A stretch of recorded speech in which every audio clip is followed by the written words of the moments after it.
obviously it's not just in New York, even though we feel it the most, but housing issues, affordability, and housing stock are issues in all over the world. Um, so I'm thrilled to have um, our guest speaker tonight. And if you can introduce yourself, and for those that don't know you already, I've never formally met you. It's great to meet you.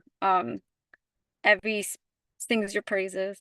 So if you want to tell us about the work you do, and also, it's an opportunity for us to ask you questions as residents, but also when the chance comes for non-committee members to be able to ask you questions. I personally, full disclosure, I've had a lot of issues with landlords in the past. I'm not a property owner. I'm not property manager. So I want to, this is a conversation for everybody.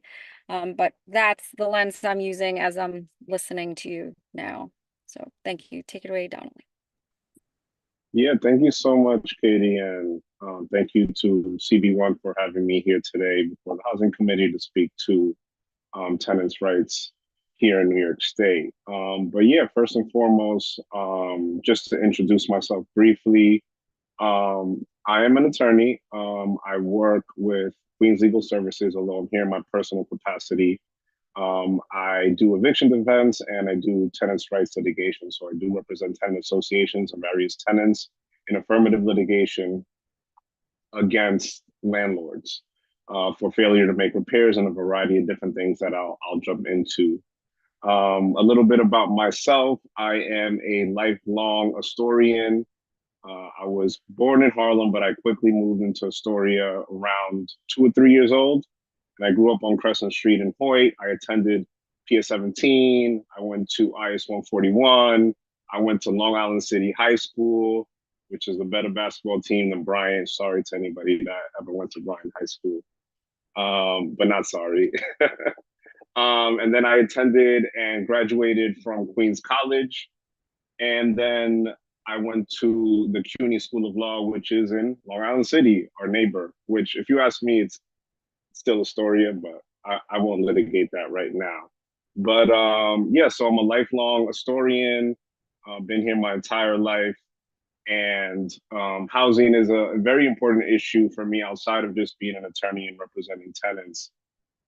Um, I like I said, I grew up on Crescent Street in Hoyt, and I saw the increase of rent, and it impacted my family directly. I lived in an unregulated apartment where our landlord, increased our rent from $800 in the early '90s to $1,800 in 2017. And if it weren't for Section 8, which was afforded to my mother, I'm not sure I'd still be living in Astoria. So luckily, my family was able to secure a Section 8 apartment in Bridgeview, right across the street from Astoria houses on 9th Street and 27th Avenue. I currently don't live there anymore. I live on my own, paying a ridiculous amount of rent here over by Steinway.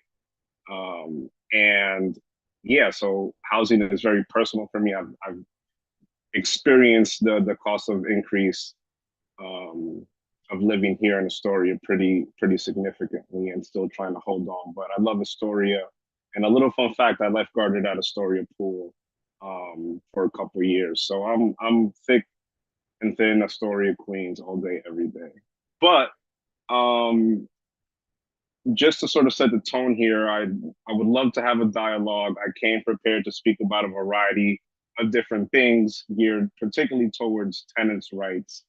Um, and I presume most of you are tenants, but I came in with the desire to really sort of paint the landscape of housing law here in New York City and the different type of housing that exists here and how tenants' rights are impacted depending on what type of housing that you're living in, right? And I'm also going to jump into what remedies are available before the law with respect to people who are experiencing repair issues in their apartments, who are being charged illegal rents, and a variety of different things. So feel free to hop in at any time. If you have questions, feel free to hop in at any time. I want this to be as conversational as possible.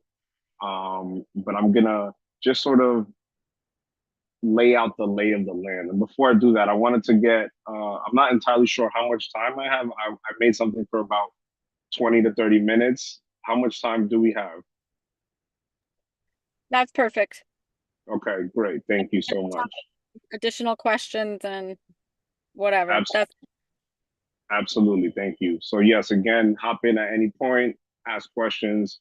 I'm happy to hear and discuss really anything that is important for the committee, and I can switch it up and touch to the things that are pertinent to you guys. But just to start off here in New York City, there's really three major housing types. There is market rate, which is your conventional um, apartments where there's no regulations. People can charge as much rent as you want. There are rent stabilized apartments, which are subject to the rent stabilization codes. And those are often buildings with six or more units that were built before 1974. They tend to be older buildings. And we have a bunch of them here in Astoria, specifically in CB1.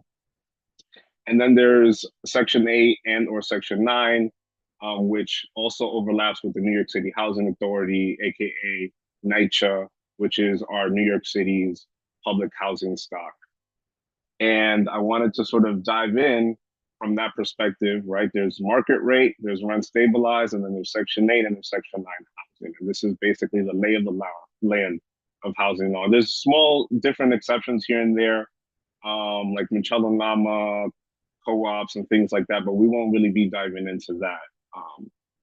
So when it comes to market rate apartments, particularly, it's the wild, wild west. It has been the wild, wild west. There's a recent development, but historically it's been the wild west.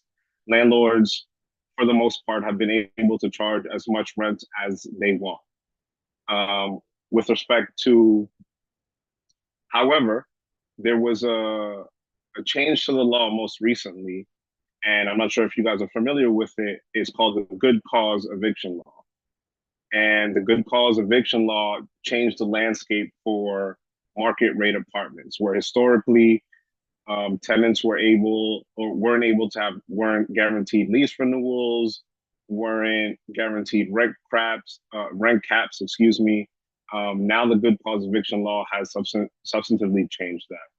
And now what the good cause law does is, for all intents and purposes, it provides tenants with the right to housing, except if there is good cause, right? And good cause is a variety of different things, including the non-payment of rent, which is the most substantial issue that many tenants are experiencing now. And this law doesn't necessarily help them outside of the fact of rent increases, but people who are paying their rent are able to continue to live in their apartment unless there's a nuisance. A landlord can describe that there's a nuisance, that they've breached some terms of the lease, right?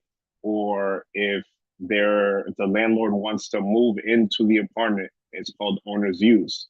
That is one exception to the rule. But I want to take a step back and talk about what who is subject to this law, right?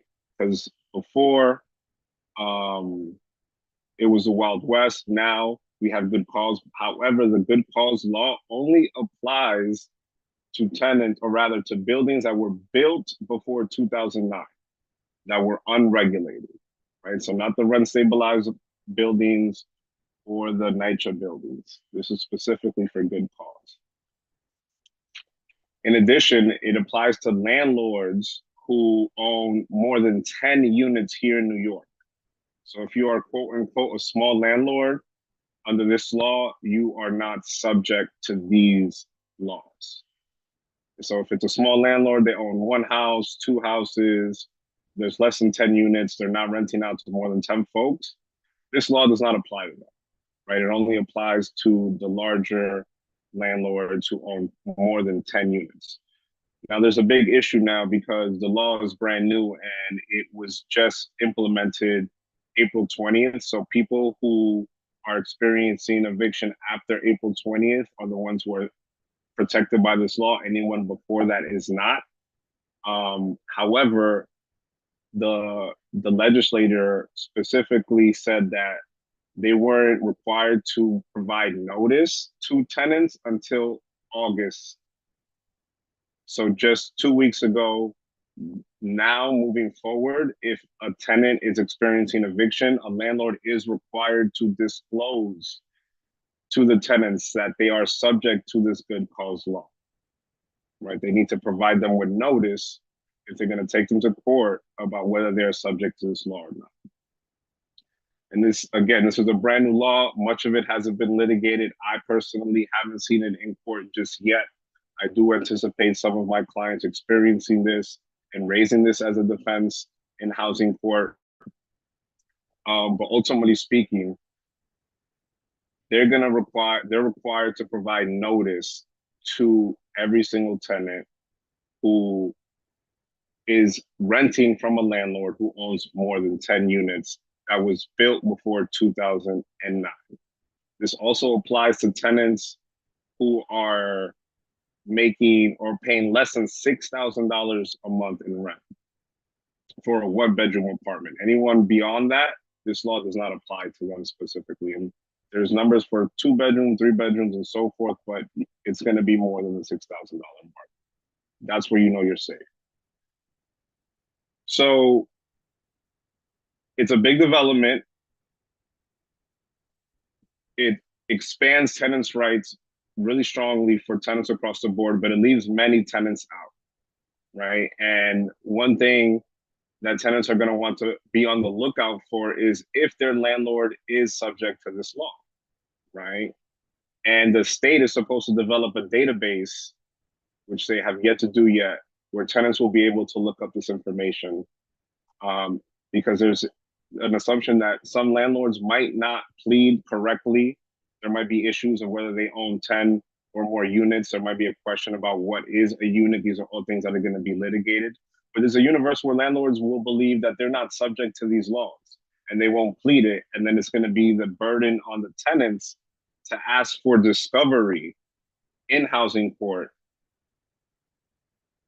once they're brought to housing court and want to raise the good cause.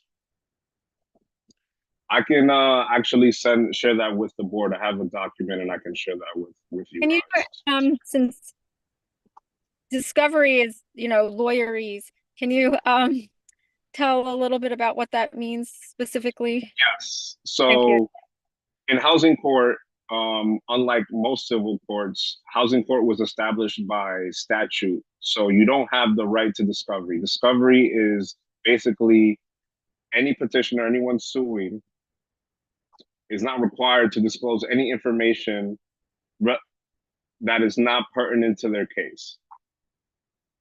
Right? So when a tenant, in this case, is asking for discovery, and if the landlord is claiming that the law is not subject to them, they don't need to provide information about the fact that they own the 10 or more units.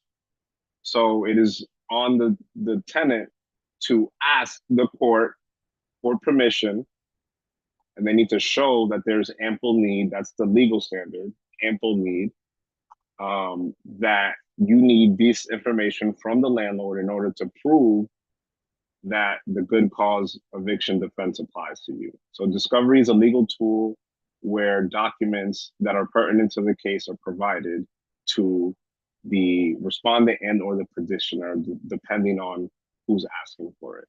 But in housing court, you do not have a right to discovery for any case. You have to ask for it.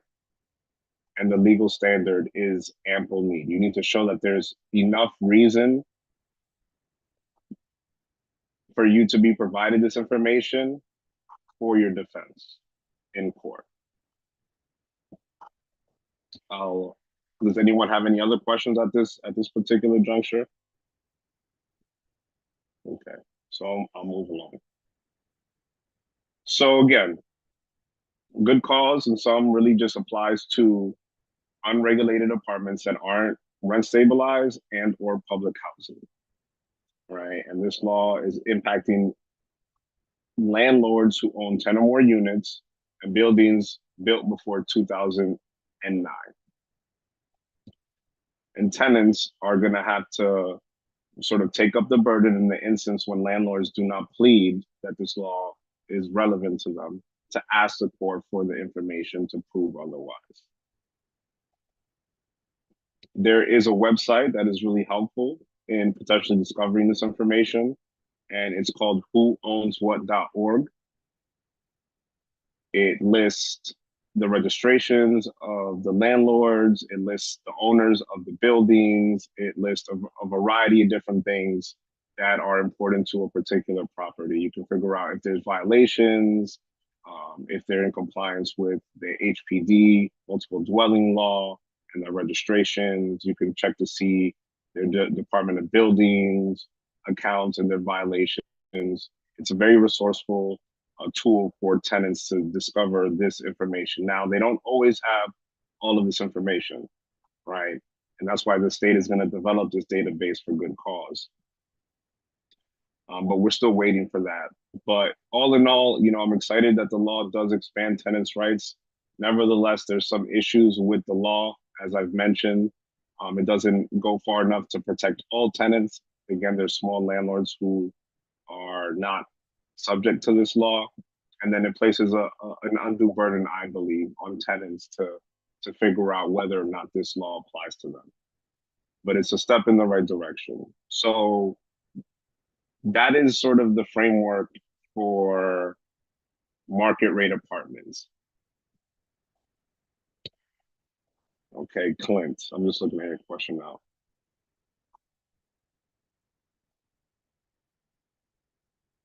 So per the law, if a building is owned by several people and there's any one member that owns 10 units or more, they are subject to the law.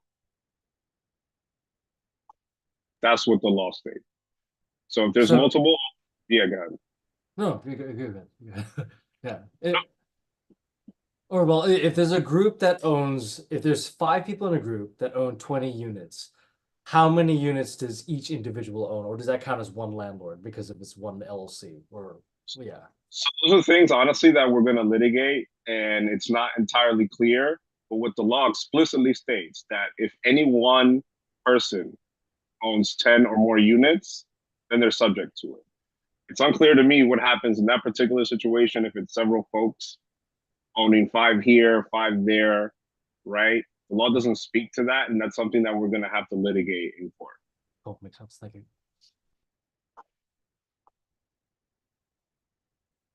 Okay. So moving on from good cause to sort of rent stabilized apartments.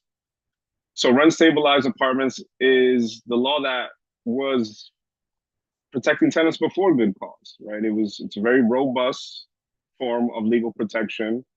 I personally believed we would have been in a great position to expand the rent stabilization code as an alternative to passing a new, regulatory apparatus for tenants. Makes things a little bit more complicated, but nevertheless, the rent stabilization code basically states that if there is a building with 6 or more units that was built before 1974, it's subject to the rent increases afforded to us by the Rent Guidelines Board, right? And the RGB, the Rent Guidelines Board, dictates on an annual basis how much these rent increases will be based on the type of lease that exists, whether it's a 1-year lease or a 2-year lease. And just recently, for a 1-year lease, there is a 2.75% increase, and for a 2-year lease, it is a 5.25% increase. And under the rent stabilization code, you are entitled to a lease renewal every year, with the exception of non-payment of rent or nuisance and a variety of different other things. But those are the main 2 defenses.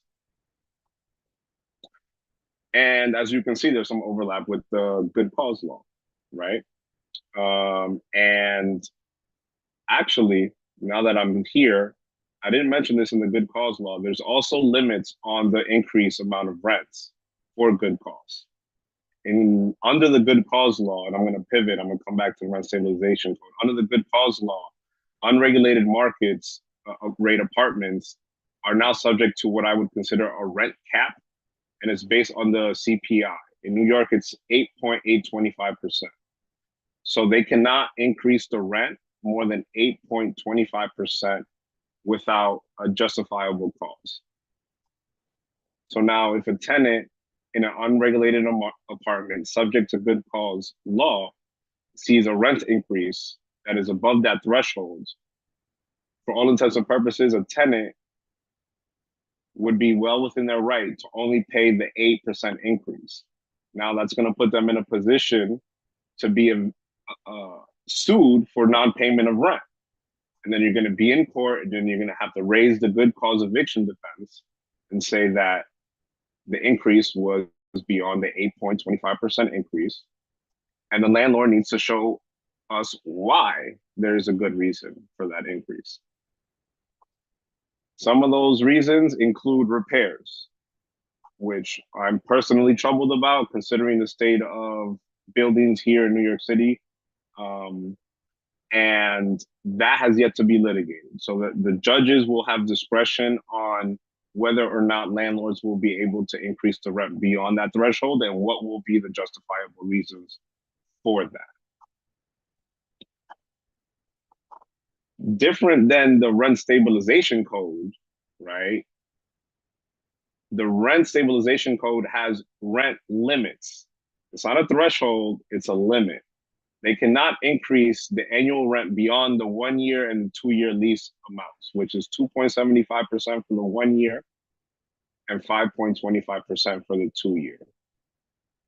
That is a limit. They cannot go above that. It's a hard line. There's no discretion for the judge to decide what a good reason is. That is a hard line rule. Now, there are some loopholes that do exist that we've closed in on over the years, where landlords were able to increase the rent over the years. If a tenant vacated the apartment, they were afforded a 20% increase. That no longer exists. Landlords were able to do what was called major capital improvements and individual apartment improvements, which allowed them to increase the amount of the rent depending on repairs made in the individual apartments or major capital improvements throughout the building. Those still exist, but they have been limited substantially. So again, with the rent stabilization code specifically, those are hard limits. And there are many universes where landlords are overcharging tenants. And it happens in a variety of different situations. One situation is there's what's called a rent preferential. A rent preferential is when a landlord charge less than the legal regulated amount. After a law that passed in 2018, if a landlord provided you with a preferential rent, they were only able to increase the rent from that amount. Some landlords wanted to do it from the legal regulated amount, and that's where you would see some overcharges. And that's also a potential claim that you could make against a landlord in the rent stabilization code. You would go to what's called DHCR, Department of Homes and Community Renewals, and you can file what's called a rent overcharge claim. You can also go to justfix.org, which is also what feeds who owns what. And you can request your rent history to see if your apartment is subject to the rent stabilization code and to see the history of the rent from the inception of that unit to date. So if anyone here is in a rent stabilized apartment or believes that they may be, I highly urge you to request a rent history to see if your apartment is subject to this law, and if it is, to see whether or not the landlord has been charging you the legal regulated amount. So I think one thing that's particularly pertinent to Astoria and Queens in general that I've seen a lot is there is a unique portion of this law, and it's called single room occupancy or de facto rent stabilization. And that's when a building or a home was not originally built with 6 or more units, But through time, they added 6 or more units. And the way this often happens is through single room occupancies, where people are renting out rooms in their apartments or in their houses, right? And if there's a situation where you have 6 individual units in a home, right, in a 2-family, in a 3-family, this is where it happens often and where I see it is a landlord will own a house. They'll have a first floor, a second floor, and a basement. It's a 2-family, but they'll maybe divvy up the first floor to 3 units. They'll divvy up the second floor to 2 units, and they'll have someone in the basement. Under the law, if you can prove that that is what's happening in the apartment, you're entitled to a rent stabilized lease. And they're subject to that law. And it's a very powerful defense for tenants experiencing eviction in these type of dwellings where they thought it was a 2-family or they thought it was a 3-family. For all intents and purposes, it's been operating as single room occupancies with 6 or more. And I've seen this a lot in Queens, and I've litigated these cases, and I've helped people secure their leases in situations where they didn't think they had a lease or were subject to rent stabilization. So that's a super important thing to look out for with people in CB1 and throughout Queens. I'm gonna, yeah, go ahead. I'd interrupt you. It has to do with leases. What if your landlord doesn't issue annual leases? What if they just don't do it? You ask all the time. Are you protected under the most recent lease, or what should you do? So now if we're going, is this I'm assuming you're asking about an unregulated apartment, right? No, it would be stabilized under the state. It would be Got regulated. it. So you're saying they're not giving you the lease in a rent stabilized apartment? Yeah. Got It's it. family owned. It's not a management company. Say it's family owned, it's not a management company, but it is a building that's subject to rent stabilization. Not one that we're trying to get into rent stabilization. No, it is. It was built in the 20s, Mhm. 7 units. It is stabilized. So in that situation, I mean, for all intents and purposes, I don't know what they're doing, but if they were to bring you to court for whatever reason, or anyone who's experiencing this, um, and you've been paying your rent every month on time with no issue and you owe no debt, I think they would have a problem. I mean, they first of all, they can't even bring you to court if you don't owe money, right? Unless you're breaking the terms of the lease for other reasons, nuisance, owner's use, or other different things that they might evict you for.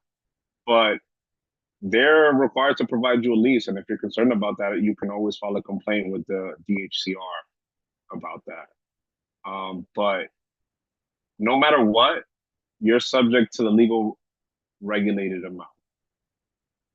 And if they're not providing you a lease, and if push came to shove, if you were in court about it, they would have to go by the rent histories. They're required to register their rents annually with DHCR.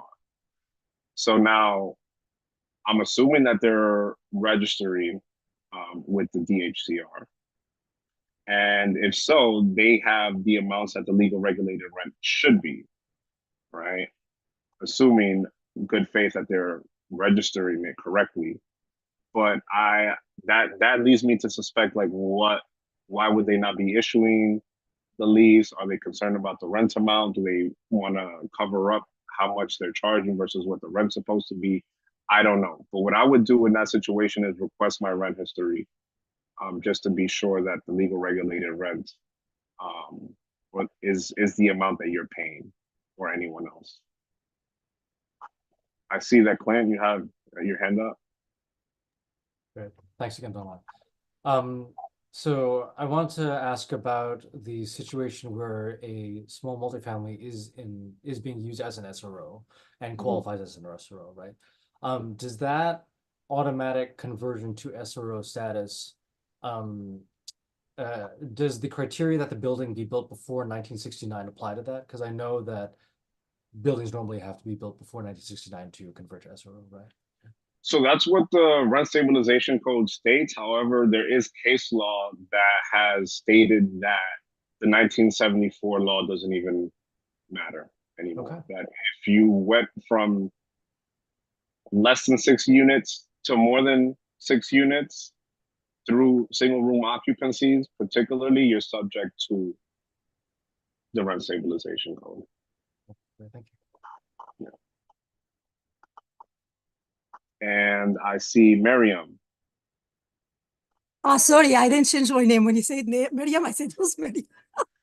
This is my daughter. Okay. My name is Shahinaz. I'm part of the committee board.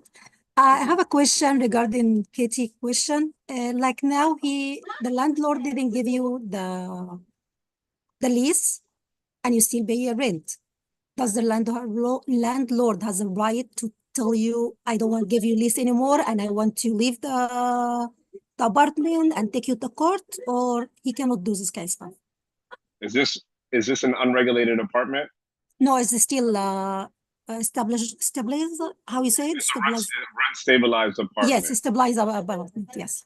If you're paying your rent, he's not going to be able to evict you unless you're breaching the terms of the lease in some other way, right? But if you're paying your rent and you don't owe rent and he's not giving you the lease, you are entitled to a lease renewal.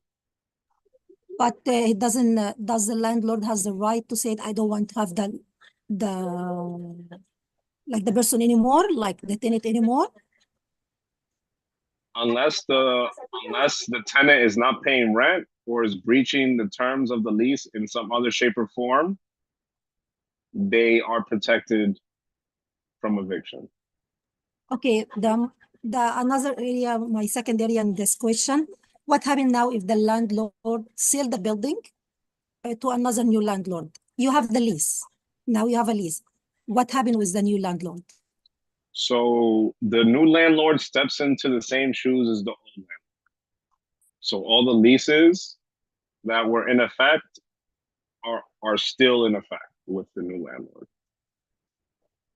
And he choose to, after your lease finish, to say, I don't want this tenant anymore, or still the tenant can stay in the building? Now, if the lease expires and it's a rent stabilized building, as long as you're paying your rent and you're not breaching the terms of the lease, you get to continue to stay there. Doreen? Hi, Donnelly. Thanks for doing this presentation. I think it's really important, especially for us to advocate for tenants and housing rights. My question is, so you just explained with a rent stabilized apartment, even if they don't give a lease, as long as you're paying rent, you're good to go. So with good cause eviction, is that the same case with market rate apartments that qualify? That as long as you're paying your rent, but they don't give you a lease, but you don't have any issues, should you also be fine, or is it different? So this is all things that we're gonna have to litigate. Yeah. And attorneys are not fully sure about how that's gonna play out because the law is not super clear on that. Based on my understanding is good cause is non-payment, right? And it doesn't necessarily state whether you're entitled to a lease. There is portions of the law that indicate that you can maintain a month-to-month tenancy perpetually as long as you're paying the rent, right? But these are all things and quirks that we're going to have to figure out by raising the good cause eviction defense in court. Basically, again, my understanding is if the building was built before 2009, if 10 or more, if the landlord owns more than 10 units, they're subject to this law. And if you're paying your rent on time, you get to continue living there. We still have questions about whether or not what happens if someone moves and someone else comes in. How does the rent increase apply? Is the rent increase based on the prior tenancy, or is the rent increase based on a new number that the landlord gets to decide in that particular moment? These are still things that we aren't entirely sure about. Okay, I mean, that's good to know. My follow-up question is, in terms of giving you a lease renewal for the market rate apartments under good cause, is it still the same time frame? Like if you've been there for like less than a year, it's 30 days. If you've been there over a year, it's 60 days. And then if it's been over 2 years, it's 90 days. Does that law and time frame still apply, or is that also unclear? Yeah, the predicate notices for terminating a tenancy still apply to the good cause eviction law. So if Okay. you are a tenant who's had a lease for a year, or less than a year, it's 30 days that they need to give a notice of termination. More than a year, less than 60-day notice termination, and more than 2 years, 90-day termination. So that still applies under the good cause eviction law, right? So there's going to be a lot of questions about these things moving forward. But as far as the notice requirements, you've had a lease for X amount of time originally, Mhm. right? And now it's going to be probably a little bit more important to know these things. Then you have that protection. Okay, and does that still apply? And that would apply for a lease renewal as well? Like if they're gonna increase it by what good cause, caps it at, they still also have to give you that same time frame notice? So increases for anything beyond 5%, right? The good cause law is 8%. Mm-hmm. That's the threshold before they need to justify, right? After that 8%, they need to justify it. However, with respect to notice, right, to the tenant, if the increase is more than 5%, they need to give a notice to the tenant of 30 days for less than a year, 60 days for more than a year, less than 2, 90-day notice for more than 2 years, right? So if there's any increase that's happening, they're subject to that as well. And they need to let the tenant know. My recommendation is, and not legal advice, but information, is in that particular situation, if they increase it above the 5% or the 8%, more importantly, because that's the number that you might be liable for under, then you would pay up to the I would pay up to the 8% amount increase, and save anything that remains up to the amount of rent, just to protect yourself in court if they sue you for non-payment and they justify the increase. If that makes sense, right? Like you pay the amount up to the 8% that's required in New York, and hold on to sort of anything else that is the difference between the 8% increase and what they're charging to protect yourself. Obviously, like, we're tenants, we have lives, and it's hard. Yeah. But to protect yourself robustly, you would want to do that. In the case that you raise the good cause rent increase defense, and the judge is like, well, they need to make these repairs, so it's warranted, and then you owe the money. I see. No, I mean, it's helpful to know, kind of with the Astoria Tenants Union as well. So we deal with a lot of tenants. I guess my last follow-up to that is, if your lease expires, you keep paying the amount you pay, maybe account for the increase, or if you don't hear anything from them. Does the timeline of like the longer you stay, the more notice, protections, etc. you have still apply with good cause? Like I have a lease that's 1 year, 3 months, ends in May. So, I keep paying. Once you've been there for longer than the time frame, you're required. It's about how long you lived there. Okay, right. Still like that. Okay. It's based on how long you've lived there. Mm-hmm. Right. So it's not predicated on having a lease or not. It's based on how long you lived there. That's helpful. Thank you. For sure. Okay. So if there's no more questions, I'll move on. I'll do a time check quickly. I just want to make sure where we're at now. Because I can go into another section. I can defer to questions. It's really up to you. I just want to do what you guys want to receive. We'll keep you as long as you can stay. If you want to work through the rest of your presentation, and then if it takes longer than you expected, then we can check in again to see how it is for you and everybody else. Sure. Thank you. So now, one big issue that tenants face, right, is repair issues. And under the Housing Maintenance Code, the law allows you to bring actions in court against your landlord for failure to make repairs and for harassment. Specifically, harassment is the repeated failure to make repairs in order to evict you. And it's a big issue. I'm in the middle of litigating a couple of these. The remedy before the law is obviously if you sue for repairs, the court can order the landlord to make the repairs. If they don't make the repairs per the court order, you can move for contempt and potentially get them fined and or jailed. For harassment, you are entitled to damages. And the Housing Maintenance Code specifically has a floor of $1,000 and a maximum of $10,000 for compensatory damages for the repeated failure to make repairs if you're able to prove that in court. And alternatively, they can issue punitive damages, which would just be up to the judge's discretion, and there's no limit on that. And your burden is really wanting to show proof about how how has this been an expense to you, how you've suffered repeatedly by the failure of making repairs. They can also issue, again, sorry, let me backtrack.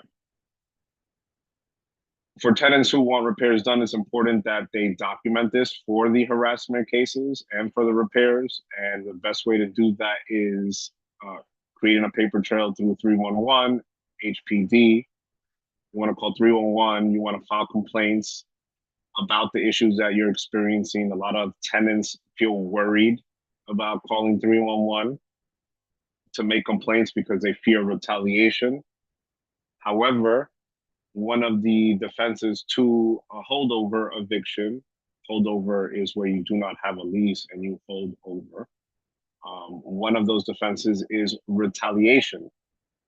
So if a landlord decides to bring a eviction case against you in housing court, specifically a holdover, after you file the complaint within a 1-year threshold,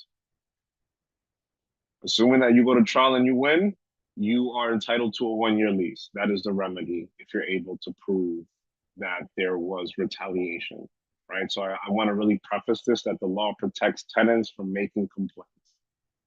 There's an explicit law, retaliation, to protect tenants who make complaints about these issues, right? So you have the right to call 311, issue complaints about this, and I would urge you, if you call 311, to demand that an inspector come to inspect the premises so that they can issue violations against the landlord to make the repairs.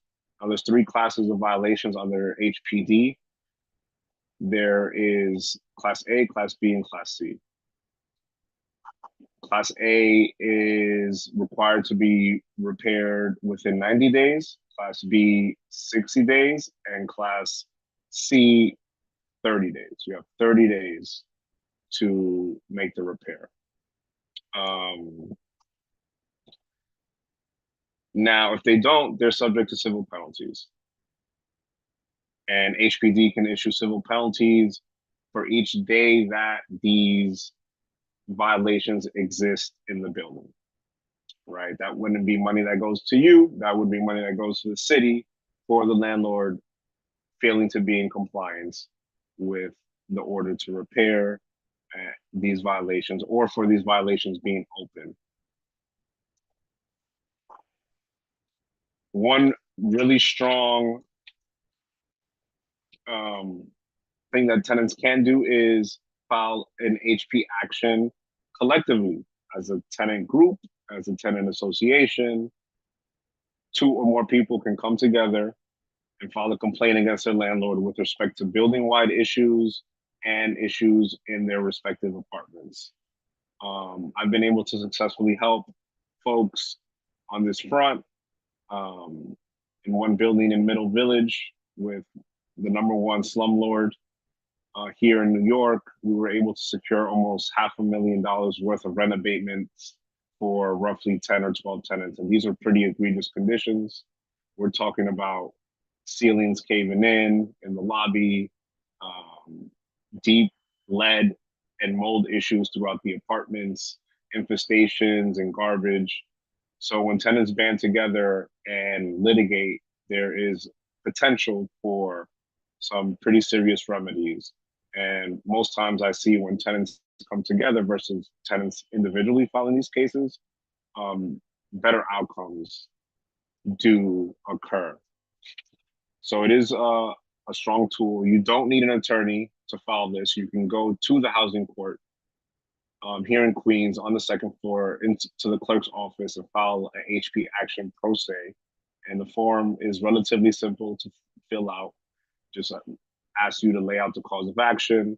You ask for it with harassment, and then you just fill out the details about the issues that you're experiencing in your apartment and in your building.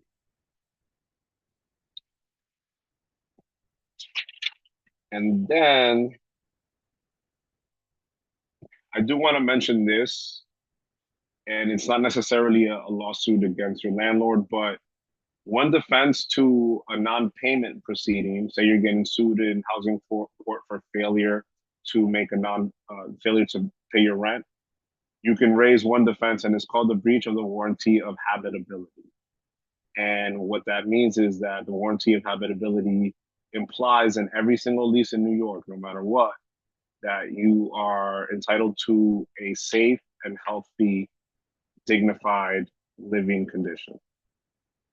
So if the landlord fails to provide that by failing to make repairs, failing to provide heat, failure to provide electricity, etc., they have breached the warranty of habitability, and you can raise that as a defense to non-payment. And you would have a hearing in housing court about all the conditions you're experiencing, and the judge can issue a rent abatement in the amount based on how long the conditions have existed and how egregious the conditions were in your apartment. Some tenant associations and tenant groups have used this as a tool to form collective rent strikes and withhold their rent, to then be sued in housing court so that they can raise this defense. So, right, if this is something that you notify people to do, please let them know that it's important that they save their money, because there's a universe that you may still owe money even after a judge issues a rent abatement, right? A rent strike doesn't mean that you don't owe money. It just means that you're forcing the landlord to take you to court to assess the repairs and get a rent abatement. So this is an alternative tool to what an HP action leaves tenants vulnerable to being sued, but that is the tactic and the strategy that some tenants have employed in order to get the repairs done. And I've seen it, and it has worked, and sometimes it hasn't been successful if the tenants aren't really organized. So I would absolutely just ensure that folks are organized and operating collectively if they decide to do that and are prepared and saving their money. So before I wrap up, I was gonna just add, just really briefly, some defenses to eviction cases. And there's two types of eviction cases. There's what's called a holdover. That's when you don't have a lease and you hold over. And then a non-payment is when you don't pay your rent. The one about holdover is about possession. They want you out. It doesn't matter if you pay rent or not. A lot of people don't pay rent, and then they get sued in a holdover, and they think if they pay their rent, they get to stay in their apartment. It doesn't work that way. If it's a holdover and you do not have a lease, it's an issue of possession. They want you out of the apartment, right? If it's a non-payment, if you pay the rent, the case goes away. You get to continue living there, right? So I just wanted to highlight a couple requirements, or rather defenses, to a holdover. And I briefly talked to you about a few of them. One of them is the de facto rent stabilization. To a holdover defense, the assumption is you don't have a lease. But if you can show that there's 6 or more units in the apartment through single room occupancies, that is a defense to a holdover, because what you're saying is you are entitled to a lease under the rent stabilization code, right? So that's one potential defense that you have, and it's an important thing to discern if you are facing an eviction proceeding. Another is retaliation. I mentioned to you guys earlier, if you file complaints and a landlord decides to bring an eviction case against you, you are entitled to raise that defense. And if you prove it, you get a 1-year lease. Good cause, as I mentioned earlier, is now a defense to a holdover proceeding, right? If you can show that the landlord is subject to the law, then you are entitled to continue living on the premises, subject to the law and the rent increases afforded under the good cause law. Now, these aren't necessarily defenses to a holdover, but they're very important in a holdover and a non-payment case. So in New York City, every building requires what's called a certificate of occupancy. Any building that has 2 or more dwellings, if it's a multiple dwelling, it's required. And it's for buildings built after 1820, I forget off the top of my head. But if a building is subject to this, they're required to have a valid certificate of occupancy. And you can figure that out by going to the Department of Buildings website and clicking on view certificate of occupancy under that property's address. You look up the property, look up certificate of occupancy. If the landlord does not have a valid certificate of occupancy for a multiple dwelling, they cannot sue you for rent. Right? So they might be able to evict you from the property, but it's a defense against owing any money for rental arrears and for what's called use and occupancy. Additionally, if you're a multiple dwelling, you're again a building with 2 family or more, you're required to be registered with HPD. If you don't have a valid registration with HPD, they cannot sue you for rent. So those are 2 things that can protect you with respect to rent, not with possession of an apartment, but with rent. And these things are particularly resourceful in a holdover proceeding where they're trying to evict you and they want you to pay as well, to use as a tool for leveraging a favorable negotiation or settlement for you to potentially move out, maybe asking for a waiver of the rent and some time to move if you're in eviction proceeding. It's a tool that you can leverage. And a lot of tenants don't know about it and end up making agreements to pay money in a situation where they otherwise wouldn't need to. So a certificate of occupancy is a good way to protect yourself from any claims of rent where there isn't one, and failing to register with the HPD as well will do the same. So those are 2 things I wanted to really mention that I think would be pertinent and helpful for tenants experiencing eviction and worried about paying their rent. But I will wrap it up there. If you have any other questions, I'm happy to answer them. Shahenaz, did I say correctly? Yeah, that's correct. Thank you. I want to follow up about the question regarding repair. If you ask for repair, does the landlord has the right to ask for raise the rent, or you stay in the same 2.75 per year and the others 5 something per every 2 years, when you have the lease? In a rent stabilized apartment or in a rent stabilized apartment Yes. specifically? Okay, so in a rent stabilized, give me 1 second actually, hold on, I just want to turn off my light.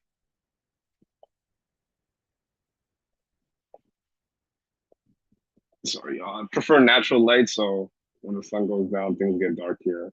um, but yes, in a rent stabilized apartment, my understanding is if you ask for repairs, can the landlord increase the rent? Yes, this is Got my question. it. Okay.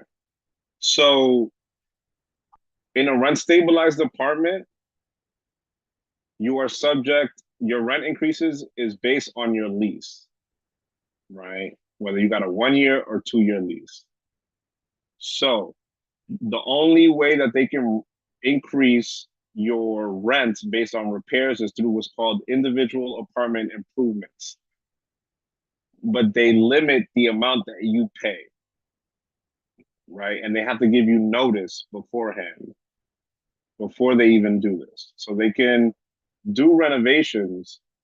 Generally, this happens after someone moves out. I haven't seen it in a situation where a tenant asks for the repairs while they're there and then they charge them. I would say that they're not allowed to do that.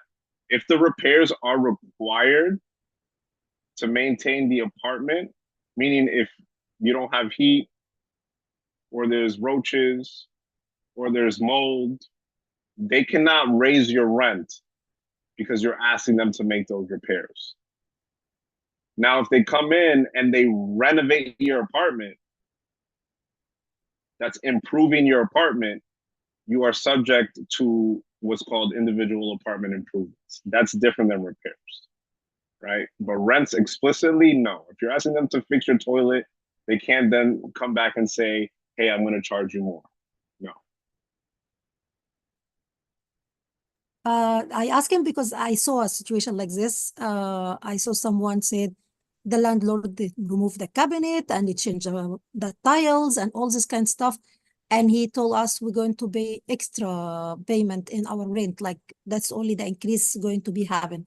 This is why I want to know, is this legal or it's okay? Again, that's, see, now when it sounds, it could have been an improvement of the apartment, right? And that's why I said it depends on whether it's an improvement or it's a repair.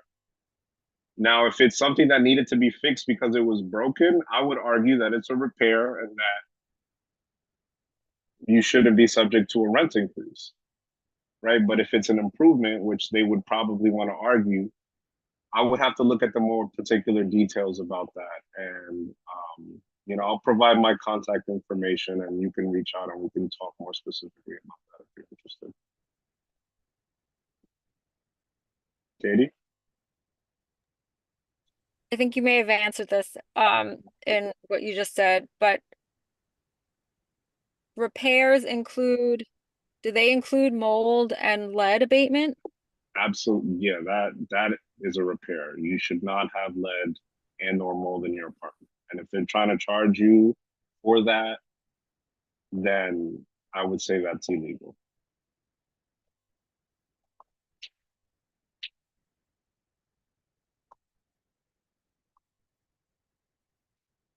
Yeah, often landlords try to threaten folks with that, especially in unstabilized apartments. You have the strongest rental protections in the state outside of public housing tenants, and they would find themselves in a wormhole, assuming that you advocate for yourself and or have counsel. It's going to be precarious for them to try to do that. Thank you. Are there any other questions from board members, committee members, members of the community? I'm sorry, I have one question on the repairs. What if a refrigerator isn't working properly, and the landlord offers a newer, fancier refrigerator and then tries to hide the fact that that's to raise the rent? Okay, so I'm assuming they try to raise your rent after they bought you a refrigerator. No, it was a neighbor and it was they didn't accept the new refrigerator for that reason. So they're working with like a refrigerator that is melting all their food, etc.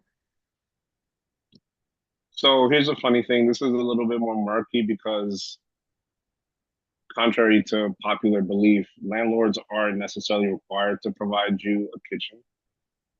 Mm. Fun fact, or not so fun rather. Depends on where you're at.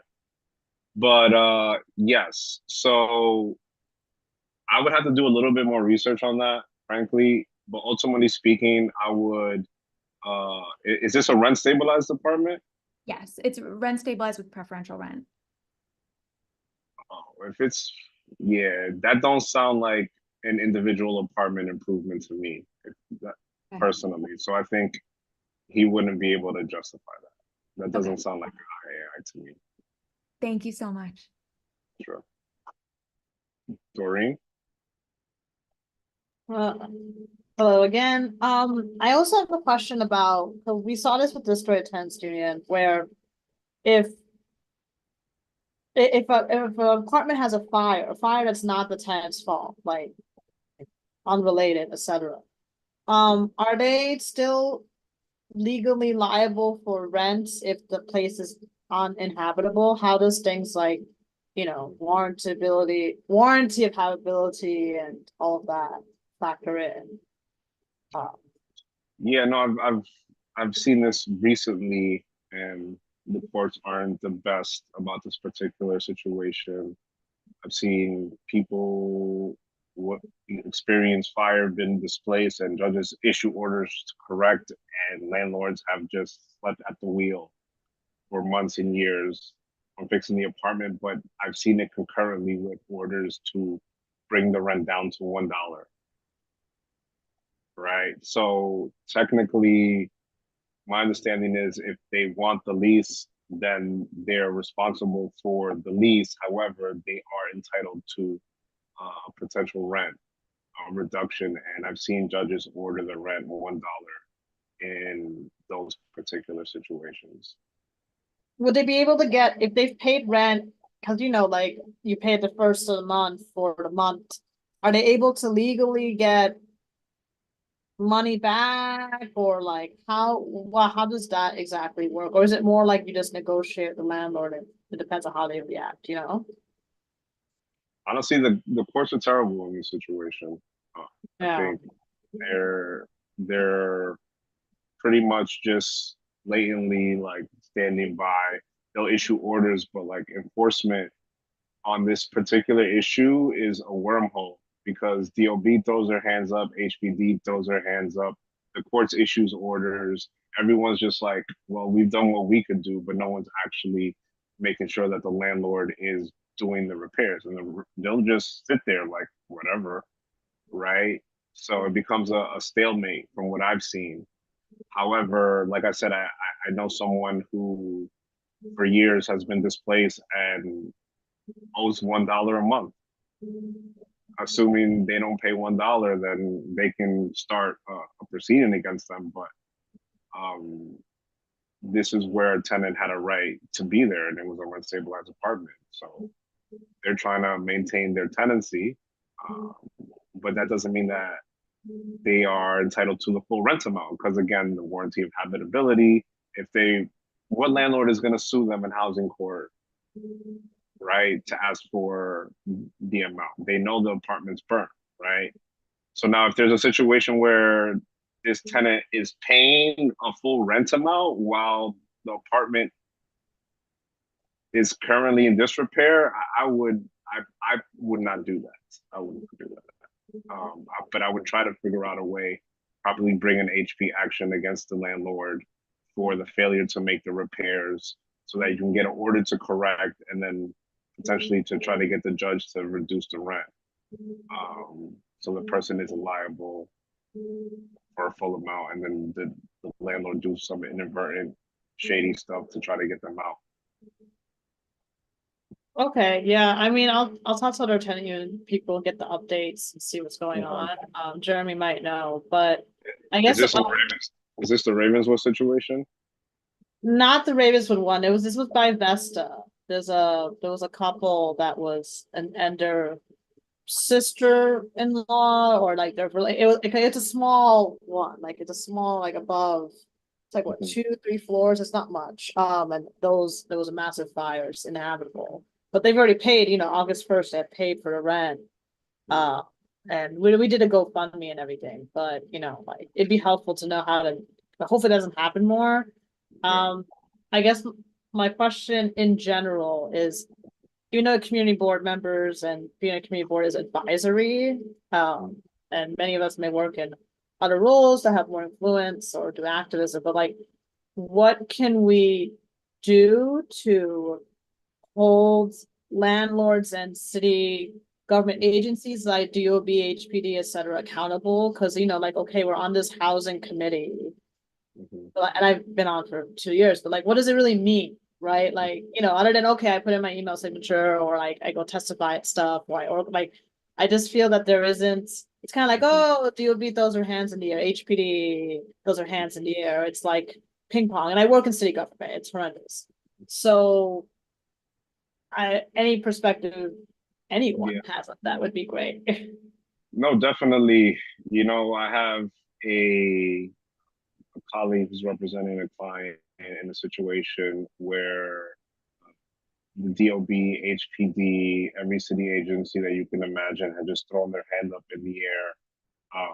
The judges as well, about a tenant who was displaced from their home for a landlord's failure to make repairs in the apartment that basically forced a vacature from the DOB because the premises were inhabitable, right? And DOB has issued the violations, HPD has issued the violations, the judge has issued the order to correct, and the landlord just has his hands up. And honestly,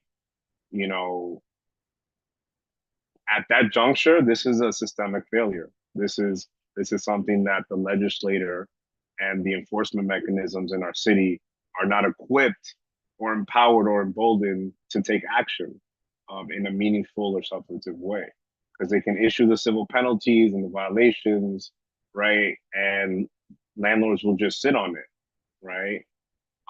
But in that situation, I think what this tenant and her advocates have done have taken it to the press to get more visibility on the issue to whatever extent possible, to put public scrutiny on the city agencies to act on behalf of everything that they've issued against these landlords. That's where I've seen people have some success. And obviously, like, this person had counsel. She has counsel. She has the HPD violation. She has a DOB violation. She has the court orders. She has everything, right? But I think this is a larger indictment on the city and their desire and political will around enforcement against landlords for these types of issues. So it's a political issue. I'm not, frankly, it's a political issue and it needs to be assessed that way. And to your point, Doreen, this is an ongoing conversation, I think, for all committees of the board, where, how can we actually have things implemented and ensure that our advocacy is ensuring results, like, because it does seem fruitless, but that's for us to figure out together under collective leadership and involvement. I do want to flag that it's 7:45 and a couple of members have to leave at 8. So I would like to get into the budget discussion. First, initially, Evie, I know I see your hand, but I want to just, before I turn it over to Evie for a moment, I just wanted to, again, thank you, Donnelly, for your generosity and time and expertise and spirit and speaking with us. And I hope that you could join us at another committee meeting in the future. We don't meet monthly. Our next meeting is actually in November. But definitely in 2025, we hope to be able to see you again. Absolutely. And, again, thank you to the board. And at any time that the committee wants me to come and speak, I'm happy to do so. Just reach out, Evie, Doreen, and friends, Jeremy, anyone here, frankly, can reach out and we can set something up. I'm happy to come. Thank you so much. Evie, did you want to? Yeah, first of all, thank you, Donnelly. That was, I couldn't be on camera for a bit because I was in transit, but I was listening to the presentation and all the information you gave, which was great. So thank you so much. I guess to just kind of Katie, this kind of segues into your discussion around capital and expense. One of the things that the community board does do, which we're charged with doing, is submitting our list of priorities for the city budget, right? So this is where we think in terms of housing, what are capital requests that we want to make and what are expense requests? And this expense request could be around enforcement, right? So if that is an issue, for sure, sometimes, we don't get the enforcement that we want in terms of like the housing violations, but some of it has to do with staffing as well, right? So, and where are priorities? And then what is kind of the, what do we want our city agencies to do? And what are the tools that they're going to need to be able to do it? And how do we advocate for those as part of our capital and expense budget? So that's just kind of, bridging all the stuff that Donnelly was saying, Doreen's question, and then Katie's, wanting to talk about what are going to be the recommendations from the housing committee regarding capital and expense requests for the budget, So that's all I wanted to say. And thank you again, Donnelly. Really appreciate you stepping in. Thank you so much. And yeah, I think you're right, Evie. Enforcement is a big issue. The city is experiencing austerity. These agencies are the first to take the hit, but we're funding millions of dollars for like, I don't know, policing and development of, buildings that we can't afford. But it's a political issue, and I think Evie's entirely right. But I appreciate you guys so much. And again, reach out anytime, and I'm happy to come before the committee again. Thank you guys. Thank you. Okay. So Evie, I appreciate your help and interrupting me when I'm not. This is my first time doing this. I did it for parks a few years ago, but it's my first time doing it for housing. I just want to make sure, did everyone receive the same PDFs as I did? The 2024 capital expense budget. You can raise your hand, or you could just talk and say if you received these from the community board office from Florence.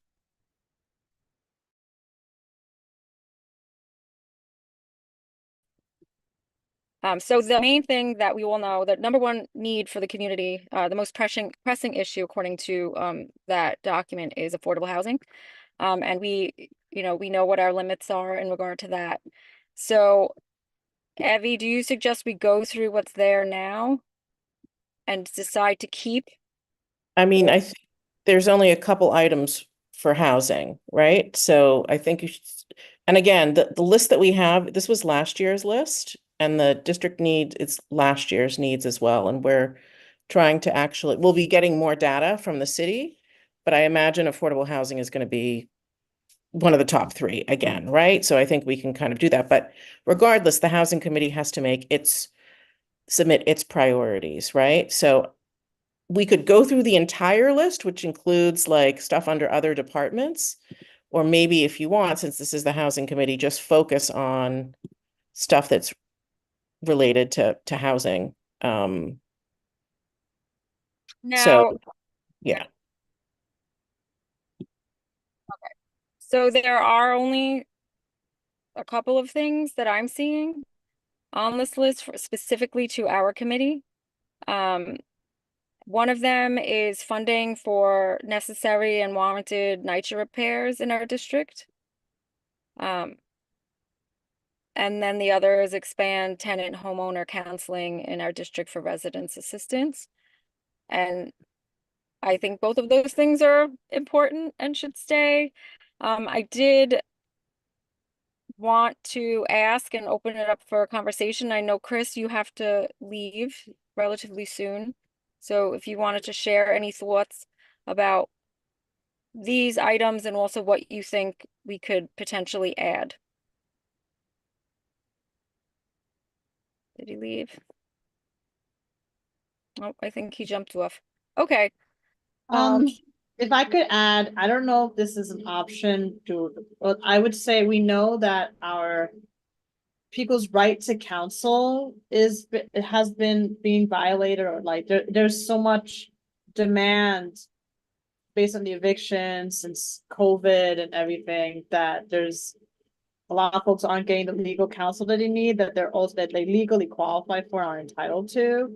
So if there could be a way to help fund more lawyers, so people, don't get evicted and stuff, and also a good cause, we could probably expect, it's gonna be a bit chaotic in the coming months. So, I don't know if that's an option, but that's what I would personally pitch on top of, affordable housing and the nitro repairs. I just wanted to add something, Katie, is in that we did get an agency response for those 2 requests last year, and I think it's important to look at those agency responses to see Right. whether or not it makes sense to keep these on the list or whether we need to tweak them so that we can actually get some kind of response. Like, for example, for the expand tenant homeowner counseling in Community District 1 for residents' assistance, the agency response was, this is not a budget request. So either we aren't writing that up properly, or that's not something that they're considering a budget request. So we kind of need to figure out why they responded that way. And then regarding the NYCHA repairs, which is of course very important, it says approval of this request depends on sufficient federal state funds, right? So that doesn't mean that we wouldn't include it there. Certainly, I think the city does fund some NYCHA repairs. So again, I'm not sure why they have that. But I think that's just something to keep in mind too, right? Like we want to be able to get a different agency response, like something more affirmative. So we can have a conversation with, the Office of Management and Budget about why they kind of gave those responses back. Okay, that is really good to know. Yeah, it's in the spreadsheet. Yeah, Yeah. I didn't scroll to the right. Thank you, Evie. Corinne? Hi, good evening. Yes. So regarding the nature request for repair budget, it may be, Evie, because of what the funding source is. And it's not really for repairs, doesn't come from city, but it comes from federal government. So that could be why. The other thing I wanted to add to say is that it might help us to find out what qualifies, what items, not necessarily items, but what areas qualify for this funding before we go through everything and none of it qualifies, or maybe only 1/3 of the whole thing qualifies. I think it might be important for us to get some more specifics on what qualifies for this funding period before we, you know what I'm saying, spend a lot of time with a wish list that could never be complied with. So that's just my thought.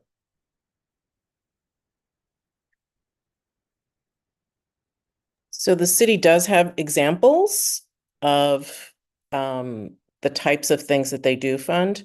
I think in terms of NYCHA, Corinne, there might be a specific project, maybe not a repair. It might be things like a renovation, of a playground. It might be something that maybe falls out of that purview that we could still advocate for. But there are examples of what particular projects are.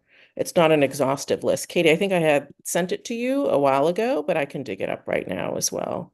Who's going to answer that example? Are those examples on the same sheet? It's on the same sheet and it's by category. Not on the same sheet, the spreadsheet that Amy sent out. Yeah, that's what I'm asking. Is it Yeah, on yeah, the yeah. spreadsheet? No, No? it's a city, no, it's a city just kind of guide and document. Share that with us, please. Yeah. Look at Thank it. you. Just I have it. Let me see if I can put it in the chat, actually.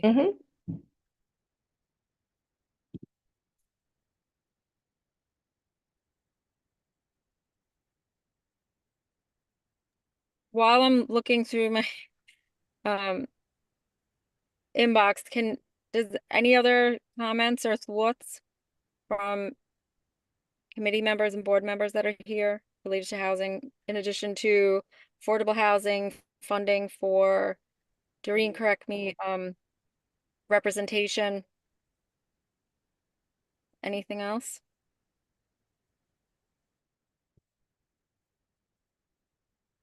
Maybe, just, it's kind of related, but like know your rights, kind of like, Donnelly got to walk us through and educate us on a lot of stuff, but I feel like our tenants and community, like Astoria Tenants Union is collaborating with elected officials to try to do this with know your rights trainings, but it would really, really great if there was, investment and make sure every tenant all over New York City, but definitely here in Astoria,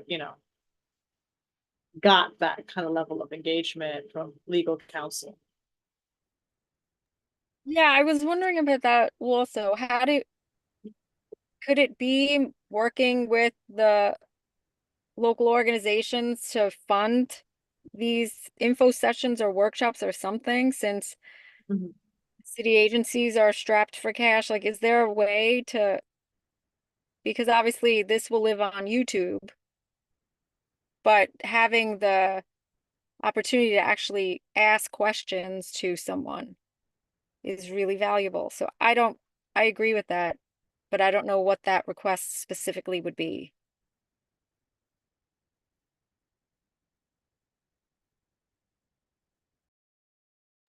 And I am not allowed to attach documents to the chat.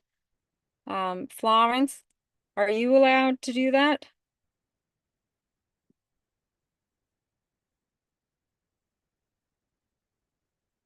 Okay. I will make sure that this document gets to everybody, but I am messaging. Did you get into that PDF or the spreadsheet, Doreen? Did she allow you in? Okay.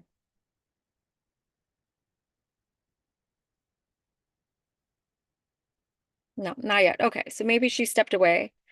So I'll make sure all of these documents are circulated amongst the committee members again.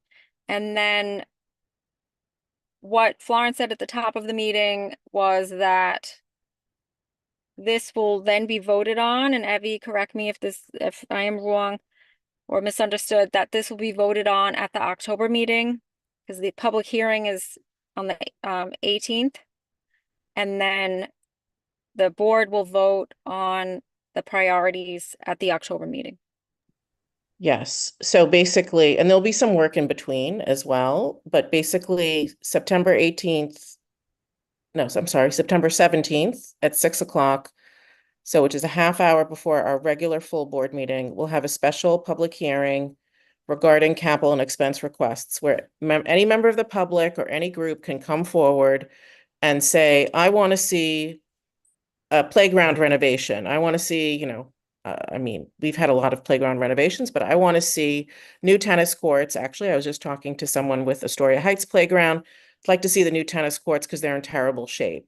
So they could come to our meeting at 6 o'clock on Tuesday and put that request, make that testimony. Doesn't have to be long, just to say, here's what I want to see, here's the problem. We want this to be a fund on the funding priority list, right? It could be someone else, coming forward at that public meeting and saying, we want to see more Department of Building inspectors, right? Because there's all these violations and tenants call and it takes so long for it to get resolved, whatever the case may be. So any member of the public can come to that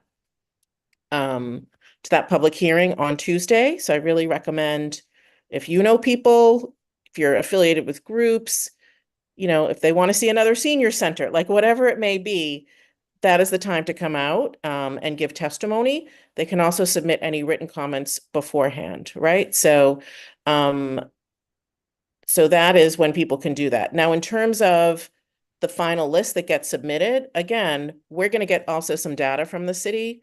Florence is going to meetings with some of the city agencies. And then we'll kind of see, and we'll also look at the list that we've submitted in the past to see, is this stuff still relevant? Or if we're getting an agency response saying this isn't an appropriate request or whatever reason, we either need to change the way that we're asking it, right? Or perhaps take it off the list and put something else back on, right? So we definitely want to be able to, really look at that list and make sure that, it is relevant, right? And reflective. We've had some things that have been on there for years and years and years. And maybe we still want to keep them on there, but we also have, other things that maybe have come up more recently that we want to put on there as well. So Yeah, I agree with that. I've been looking at this spreadsheet. I can't put, not spreadsheet, one of these, the budget request reference, and like, Mhm. yeah, it says the different categories of what we can write, divided by capital versus expense. So, there we go. That's it right there. Yeah, that was like in a larger document for every kind of under every city agency examples, right? So it's not an exhaustive list, but it's definitely a good way to kind of look at things, right? So when you look at, thanks Doreen for that. Do we need more senior housing? Do we need more rental subsidies? Do we need, But what I don't get is, Yeah. okay, like, so on this is, for instance, I'm just gonna pull something random. What is it? Public housing upgrades or renovations, right? Since we talked about that. You can write as a capital expense, create more housing on NYCHA properties, right? Which should be public housing, and there's like a bunch of, this, blah, blah, blah. I can copy paste in the chat. It's just a lot of stuff to paste. But you guys were saying that when we submitted this last year, they kicked back everything. So like, is this legit? Is there a budget like that we would have? I don't know. I don't know because I wasn't chair, but if I had gotten that response, I would have wanted to know why did they say that, right? So, Yeah. or I don't know if Florin asks why did they say that? It doesn't really make sense to me, but that's something that we can look at before our September 17th meeting as well. Because if something similar is kind of on that list that you kind of posted, Doreen, from a city document, why then did they say that it wasn't something that they could fund? Why is it not considered a budget request? Yeah, and I'm wondering, is there, with all these meetings that are happening about the budget, is there a way that we can be a part of these meetings and stuff? Like, I mean, Yeah, I'm gonna ask. I haven't gotten any information on that, but I know that they're happening as well. So I will find out tomorrow. Yeah, that Certainly would be the chairs, I think, I don't know whether everybody can go. There's a process, but I know that those meetings are going to have started happening, or they're going to be happening as well. But the Office of Management and Budget is the ones that kind of initiate those with the city agencies. So what is the best way for us to communicate about these items between now and the October meeting? Like, we have to be able to talk about these things, come up with ideas, get them on the list or not. So how should we do that? We don't have another meeting in October. We're calendared to have one in November. Do we want to have another meeting? I feel like we have to, in some capacity. We have to be able to communicate about this. We can share a Google Doc and put ideas in there. Thoughts?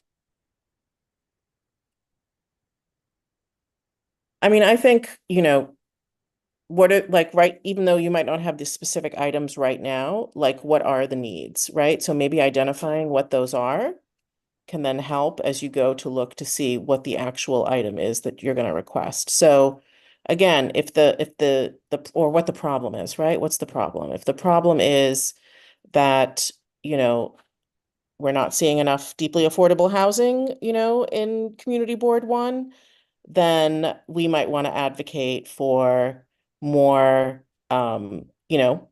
deeply affordable housing subsidies, right? So when stuff is built, it's gonna hit that lower MIH, right? Because there's a real need there.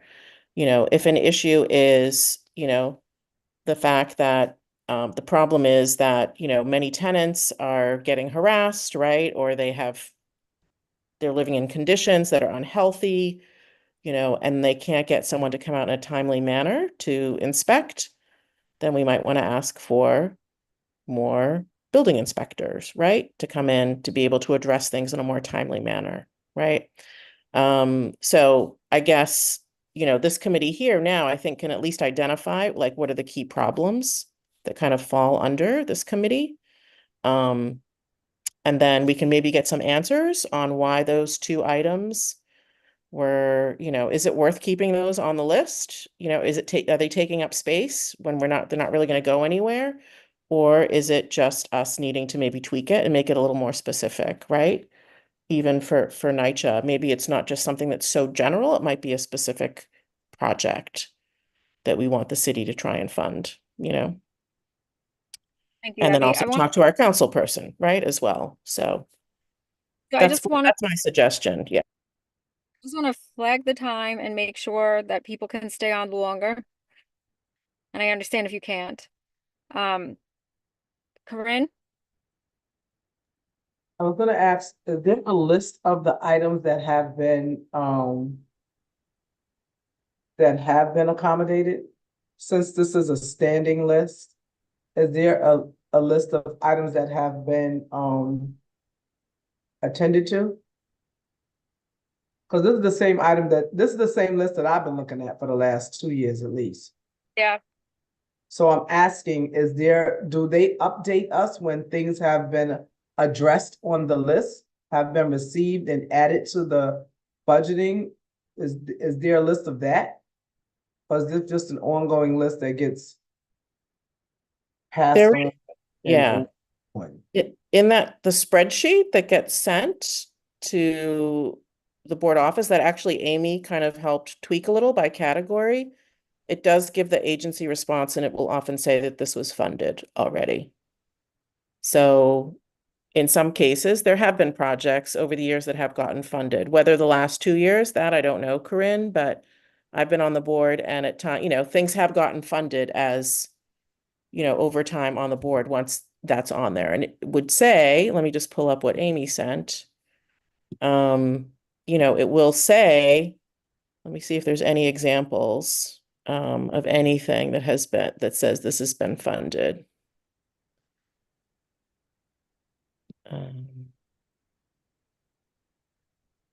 It's a question, another question.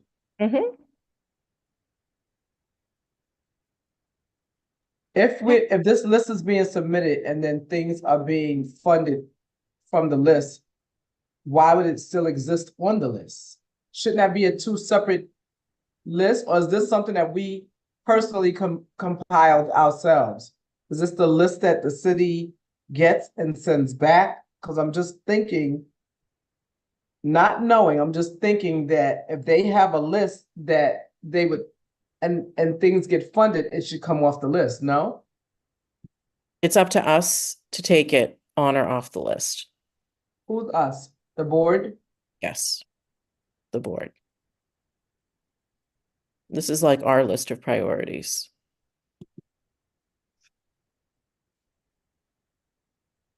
Thank you.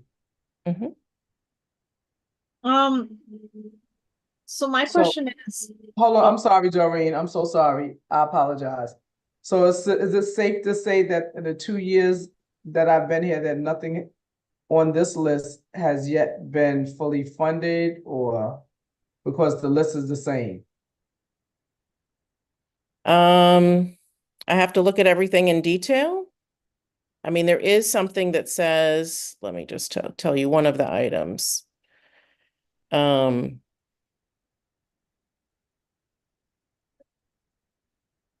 For example, health inspectors, right? For restaurants, it says the agency will try to accommodate this issue with existing resources.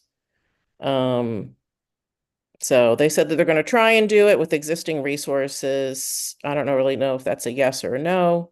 They do that for a couple things. We've had a lot of, in the past, playground renovations that have been on there, the seawall, there have been things like that that have been funded. In terms of the list for the past 2 years, I can't really say whether we've had any items. And I don't know to what extent committees were necessarily, really thinking about these things last year. There's a few new things, I think. What do you mean you don't know if the committees are really thinking about it? Well, I'm confused. I don't know how many committees actually submitted priorities last year. So that's what I'm saying. That's why I'm trying to make sure this year committees are thinking about them.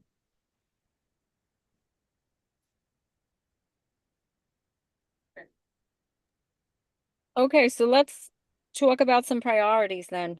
And I'm sorry, I'm gonna turn.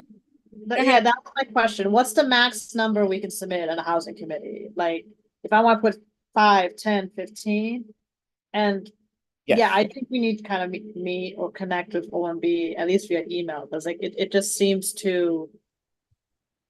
You can make Right. as many requests as you want. They're not all going to go on the list, right? So there's limited space on the list. So you should prioritize in order of importance, right? So if it's like, Oh, okay, yeah, that makes sense. What's Yeah. what's the amount that can go on the list? on the total list, Yeah. the same amount that's on there now. Which is, you said 3 or 4? No. I'm saying there's a total number. There's no specific amount, like each committee only gets 1 or 2 or 3, right? Again, some committees there's nothing on the list, right? Or there's only maybe 1 or 2, but other committees, there might be 4 or 5, right? So it's not like each committee gets 3. It's looking at what are the priorities, what could be funded, what does the community want as well, right? So we've been collecting data through this survey. People are going to come to the public hearing. And Okay. we're also talking to city agencies too, because they also might be aware of things that we don't know, just in terms of infrastructure improvements or things like that, that we might not have like obvious knowledge of. So it's kind of a whole big process that way. But I would say that, you should submit at least, I would say 3 to 5 and prioritize in order, right? Because they might not all make it Okay. on the list.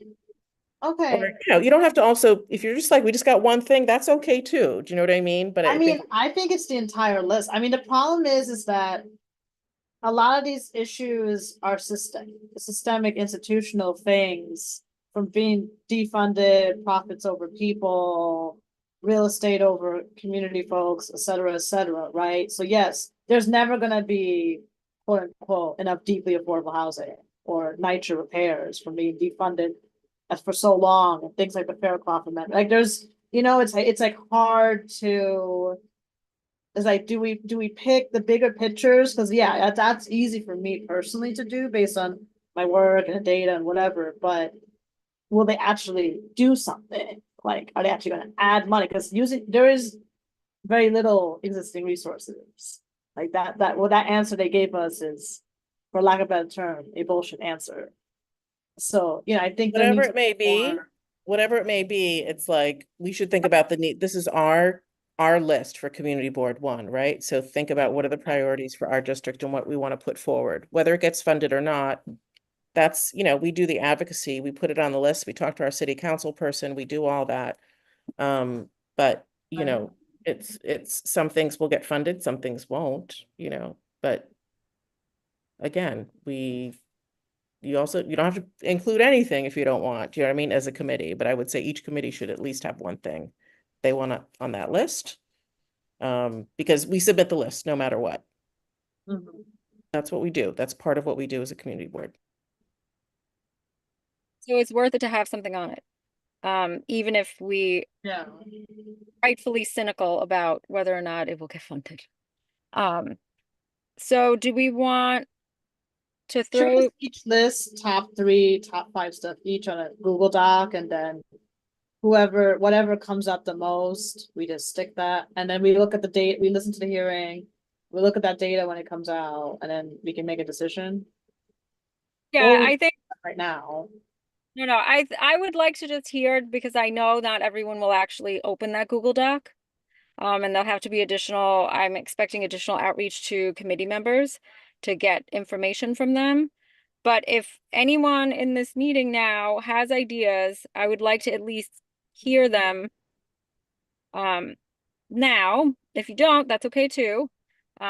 We can communicate virtually and via Google Doc if that's acceptable for everybody. But I think on record for the community to see in this recording, we should have some stuff for ourselves to know that we did due diligence here.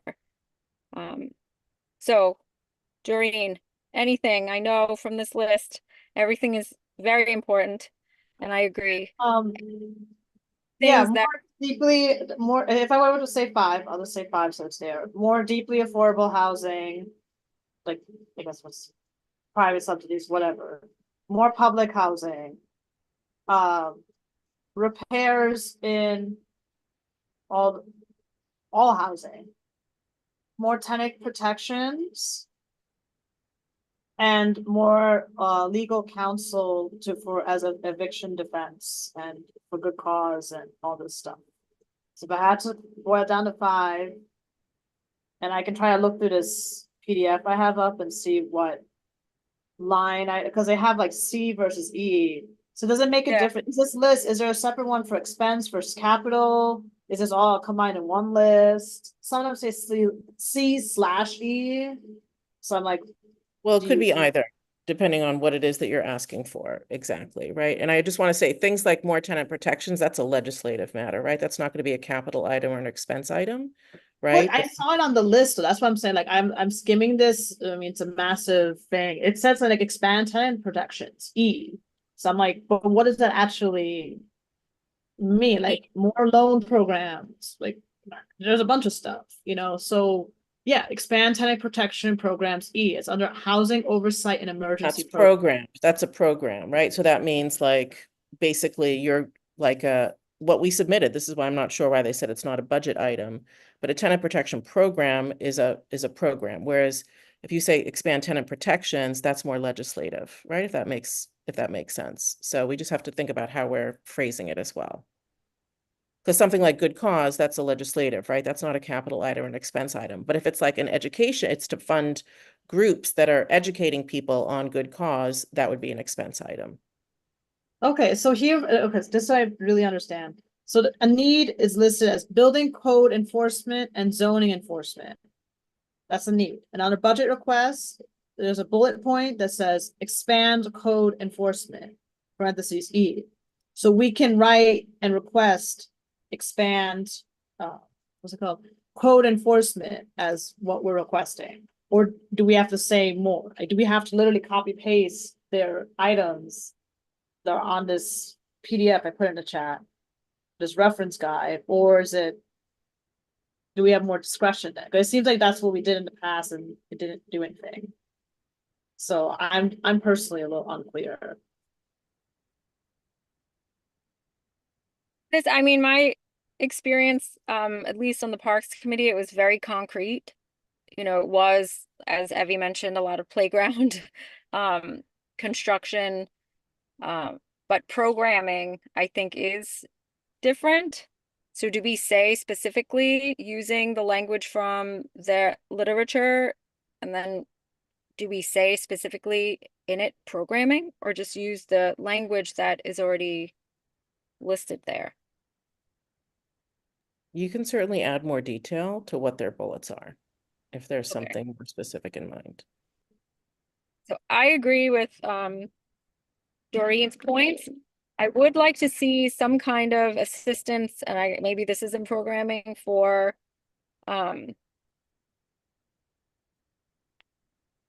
senior property owners.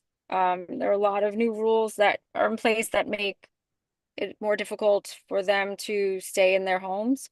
So I'd like to see something around that. I'm not exactly sure what that would be, but I guess that is programming. And it is legislative, and it's something we talk about in the land use committee, but it has to do with opportunities for home ownership or apartment ownership in the community, not just rentals.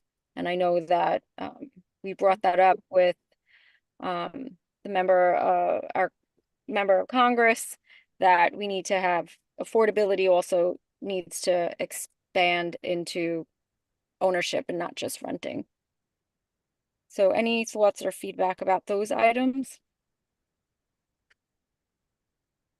I mean, that sounds good to me. It doesn't sound like we have a limit on how much we could submit. Like, I would say we need housing for domestic violence victims, right? Like, I organized with Malika, and I've had Rana and folks tell me about multiple folks, and like there's not enough Muslim women shelters or like housing and those paths. Like, that's what I'm personally kind of struggling with. Like, there's a bunch of things you could list, but A, are they actually gonna fund it? But B, like, how do you choose?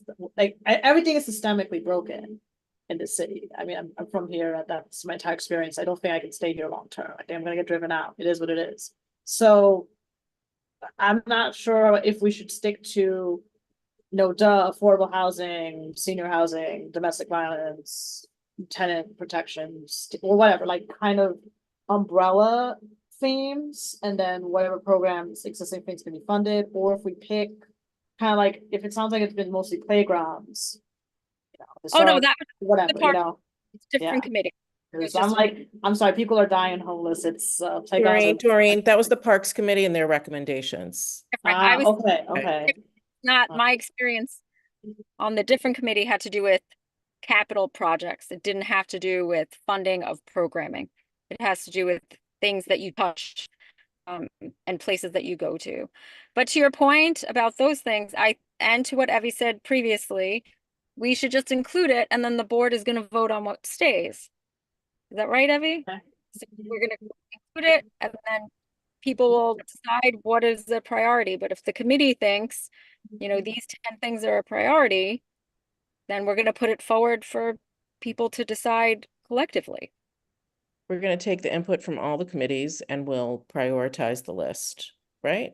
And again, not everything is going to make it on the list because there's more than just one committee, right? And there's, again, different needs, and there's different things that are coming, not just from us, but also through surveys, right?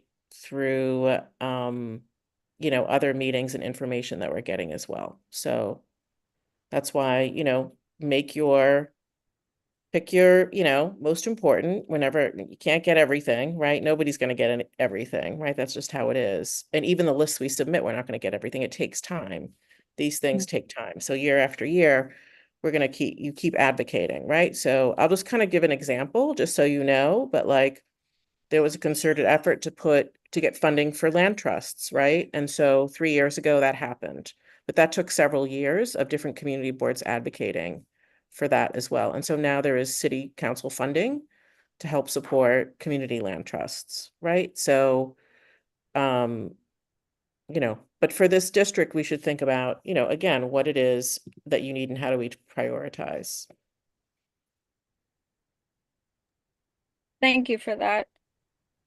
I'm gonna try to, as people talk about it, like things I've listed, I'm trying to find the need versus the EC thing. So I'm just gonna copy paste stuff. Okay, that's easier for you to like make notes or write it down somehow. I'm making notes. Yeah. I So mean, I think Katie, there's just other people on the committee too that I'm just wondering if they have thoughts as well.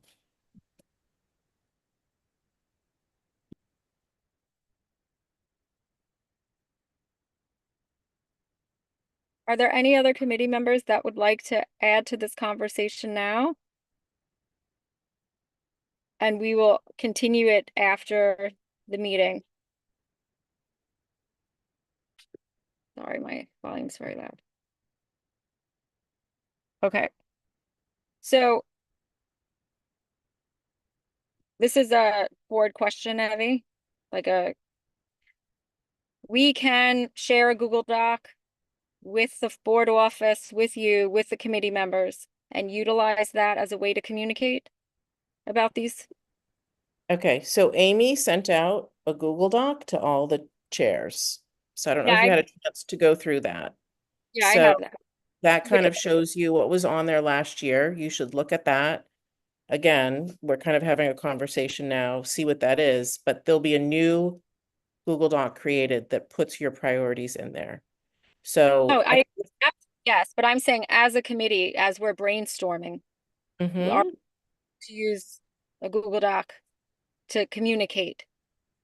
I mean, you're not supposed to, conduct meetings through, email and stuff like that. I think that's really important. You might have to, you can certainly talk after the community board meeting as well. Just have get together and or during the meeting. But, that's why you have your committee meetings, right? You're supposed to kind of be doing that. So granted, not virtually you can't vote either, right? So you're not going to vote. You're going to have to figure out a process for compiling your list. We put a working meeting on the calendar before the October meeting, even though we don't have, it's allowed, like our next technically scheduled meeting is in November. Yeah. I think you can get suggestions from people and then you have that meeting to just That's what I mean. Yeah. It's just review and say, here's the, order that we want to have. Okay. Okay. And then Question, Katie, I have a question. Excuse Go me ahead. for interjecting. How do you plan on getting the shared information? Are you going to do it through an email? Are you going to create a shared document or because I think we all kind of agreed to that earlier. But how are you going to So that was my question now. If we are communicating via group email and referencing a Google Doc, not Amy's Google Doc or the board's official Google Doc, is that adequate? You just shouldn't be making any deliberations, like No, having meetings. it- Yes. If you want people to input their ideas, I think that's fine, right? But in terms of like decision making, in terms of discussing and all that, you need to make sure that you're doing that need to make sure that we are in compliance with the bylaws correct. and Yeah. how we communicate, if we're able to use Google Docs as a shared document or not, if we're able to have these meetings via outside Zoom or whatever the case may be. Let's just go over and make sure that we are in compliance with whatever the bylaws says in reference to how we meet and share information, please. It's more open meetings law. That's really what we have to kind of keep in mind. Okay, Yeah. so just to recap, we can email copying you and the board office and talk that way. We can speak before or after our general public meetings at the catering hall at Astoria World Manor. We can add our thoughts to the Google Doc that we can then discuss in a public meeting in October as a committee. We can schedule a date to do that. Yes? People can give you their suggestions. You can compile that info and then you have a meeting to discuss what you want to condense your priorities to. Got it. Okay. Does that make sense to everybody?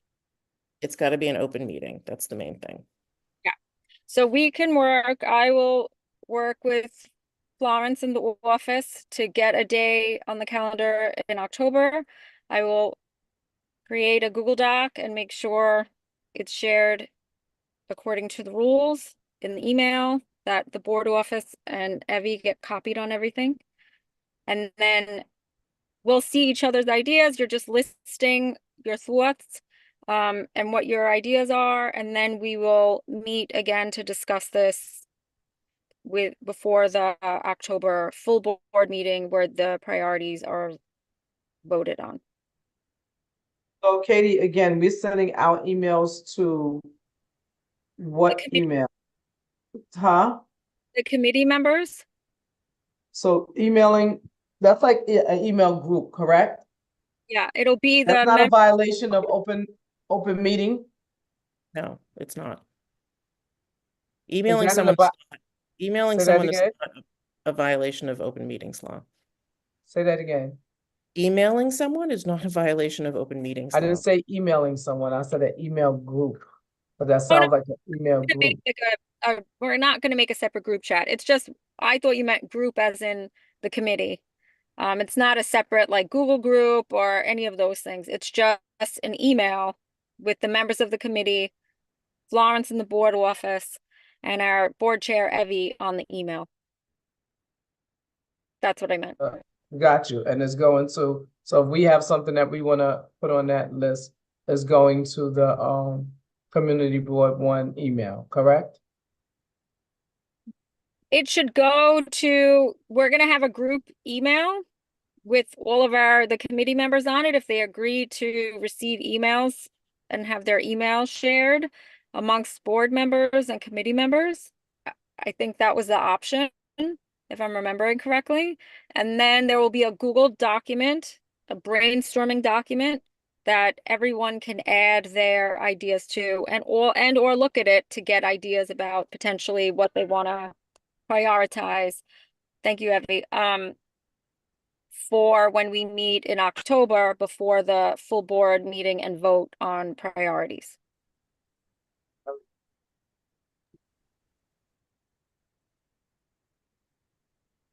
Okay. I'll follow up with you, Katie, just to make sure we get the process. Okay. If there aren't any other additions right now, I think we have our assignments. And I will follow up with Evie and everyone else in kind. I just want to, if there are any other last thoughts, and it's 8:30, you know, please feel free to share now. Shahanaz, welcome back. And if not, then we say, how do we end, Evie? Remind me. You can just say thank you because it's, you know. Oh, we can't vote. It's fine. You're not making motions or voting to adjourn or anything like that. You can just call the meeting to an end. That's totally fine. Thank you, everybody. It's great to be in your company as always. And thank you, Evie. I know it's a long day for everyone. But it was a really wonderful meeting. So we will talk over email and then I will see you next week. Take care, everybody. Have a good night. Good night. Thank you. Great job, Katie. Bye. Thank you. Thanks, Katie. Good night, everyone. Bye-bye.